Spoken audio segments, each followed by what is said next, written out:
অনূর্ধ্ব-19 sub চ্যাম্পিয়নশিপে আজ মুখোমুখি হয়েছিল ভুটান এবং মালদ্বীপ অনূর্ধ্ব-19 ফুটবল দল। দু দলের মধ্যকার এই ম্যাচটি তাদের জন্য যেমন গুরুত্বপূর্ণ ছিল, তেমন এই ম্যাচের দিকে বাংলাদেশও তাকিয়েছিল। কারণ এই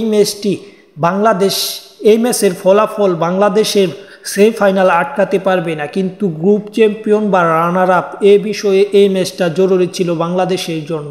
কিন্তু এই ম্যাচটাতে এমন সমীকরণ ছিল যাতে 3 গোলের বেশি ব্যবধানে জিততে পারলে মালদ্বীপ গ্রুপ চ্যাম্পিয়ন হবে, কিন্তু মালদ্বীপ এই ম্যাচটিতে জিততেই পারেনি, এই ম্যাচটি ড্র হয়েছে। অপরদিকে ভুটানের সমীকরণ ছিল এই ম্যাচটি যদি জিততে পারে তাহলেই তারা সেমিফাইনাল, এমন সমীকরণে ম্যাচটি ড্র হয়েছে। তাতে বাংলাদেশের ভাগ্য খুলেছে বলা যায়, কারণ বাংলাদেশের বিপক্ষে যে সেমিফাইনাল 16 তারিখ বাংলাদেশ খেলবে, সেই সেমিফাইনালের প্রতিপক্ষ এখনও চূড়ান্ত না হলেও নেপালকেই ধরে নেওয়া যায়। কারণ ভারতের মাটিতে ভারতকে হারাতে হবে বড় ব্যবধানে, তাহলেই মূলত নেপাল গ্রুপ চ্যাম্পিয়ন হতে পারবে।